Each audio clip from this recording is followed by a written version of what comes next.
اعوذ باللہ من الشیطان الرجیم بسم اللہ الرحمن الرحیم۔ سورہ نمل آیات نمبر 45 تا 58 میں قوم سمود اور قوم لوط کا ذکر کہ یہ دونوں قومیں نافرمانی کی وجہ سے ہلاک کر دی گئیں اور ان کے کھنڈرات مکہ سے زیادہ دور نہیں ہیں، سو مشرکین کو ان کے انجام سے سبق حاصل کرنا چاہیے۔ اعوذ باللہ من الشیطان الرجیم۔ وَلَقَدْ أَرْسَلْنَا إِلَى ثَمُودَ أَخَاهُمْ صَالِحًا أَنِ اعْبُدُوا اللَّهَ فَإِذَا هُمْ فَرِيقَانِ يَخْتَصِمُونَ۔ اور ہم نے قوم سمود کی طرف ان کے بھائی صالح علیہ السلام کو یہ پیغام دے کر بھیجا کہ تم لوگ اللہ کی عبادت کرو، تو وہ لوگ دو فرقوں میں تقسیم ہو گئے اور دین کے بارے میں باہم جھگڑنے لگے۔ قال يا قوم لم تستعجلون بالسيئة قبل الحسنة لولا تستغفرون الله لعلكم ترحمون۔ صالح علیہ السلام نے کہا کہ اے میری قوم کے لوگوں، تم لوگ نیک کام کرنے کی بجائے عذاب مانگنے میں کیوں جلدی کرتے ہو؟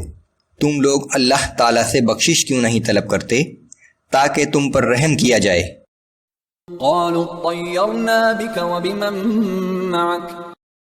وہ لوگ کہنے لگے کہ ہم نے تجھے اور تیرے ساتھیوں کو منحوس پایا ہے۔ قال طائركم عند الله بل انتم قوم تفتنون۔ صالح علیہ السلام نے کہا کہ تمہاری نحوست کا سبب تو اللہ ہی کے علم میں ہے، بلکہ حقیقت یہ ہے کہ تم لوگ آزمائش میں مبتلا کیے گئے ہو۔ وَكَانَ فِي الْمَدِينَةِ 9 رَهْطٍ يُفْسِدُونَ فِي الْأَرْضِ وَلَا يُصْلِحُونَ۔ اور اس شہر میں 9 سردار تھے جو ہر جگہ فساد برپا کرتے تھے اور اصلاح پر آمادہ نہیں ہوتے تھے۔ قالوا تقاسموا بالله لنبيتنه وأهله ثم لنقولن لوليه ما شهدنا مهلك أهله وإنا لصادقون۔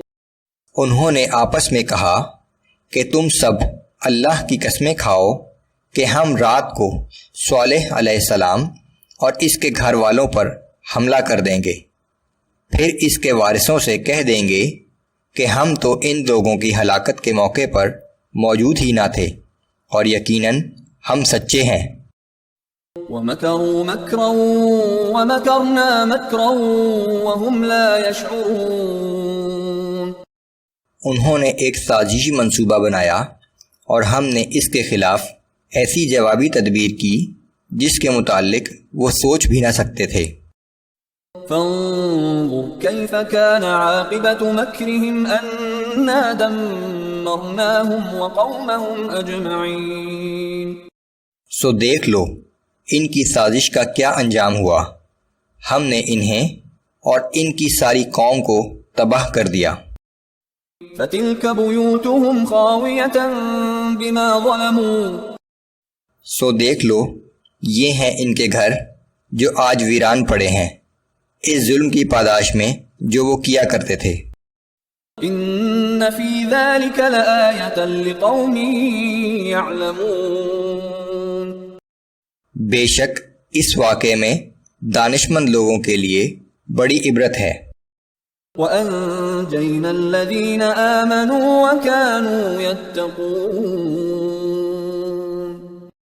اور ہم نے ان لوگوں کو بچا لیا جو ایمان لے آئے تھے اور تقوی کی روش اختیار کر چکے تھے۔ وَلُوطًا إِذْ قَالَ لِقَوْمِهِ أَتَأْتُونَ الْفَاحِشَةَ وَأَنْتُمْ تُبْصِرُونَ۔ اور ہم نے لوط علیہ السلام کو پیغمبر بنا کر بھیجا جب اس نے اپنی قوم سے کہا کہ کیا تم دیدہ و دانستہ اس بے حیائی کا ارتکاب کرتے ہو؟ أَإِنَّكُمْ لَتَأْتُونَ الرِّجَالَ شَهْوَةً مِّن دُونِ النِّسَاءِ بل انتم قوم تجہلون. کیا تم شہوت کی خاطر عورتوں کو چھوڑ کر مردوں کے پاس جاتے ہو؟ حقیقت یہ ہے کہ تم لوگ سخت جہالت کا کام کرتے ہو. فما كان جواب قومه إلا أن قالوا أخرجوا آل لوط من قريتكم إنهم أناس يتطهرون. مگر اس کی قوم کے پاس اس کے سوا کوئی جواب نہ تھا کہ انہوں نے آپس میں کہا کہ لوط علیہ السلام اور اس کے گھر والوں کو اپنی بستی سے نکال دو، یہ بڑے پاک باز بنتے ہیں. فَأَنْجَيْنَاهُ وَأَهْلَهُ إِلَّا امْرَأَتَهُ قَدَّرْنَاهَا مِنَ الْغَابِرِينَ. آخر کار ہم نے لوط اور اس کے گھر والوں کو بچا لیا سوائے اس کی بیوی کے، جس کے بارے میں ہم نے طے کر رکھا تھا کہ وہ پیچھے رہ جانے والوں میں شامل ہوگی. وَأَمْطَرْنَا عَلَيْهِمْ مَطَرًا فَسَاءَ مَطَرُ الْمُنذَرِينَ. پھر ہم نے ان کے اوپر پتھروں کی زبردست بارش برسائی، سو کیا ہی بری بارش تھی ان لوگوں پر جنہیں پہلے ہی برے انجام سے خبردار کر دیا گیا تھا.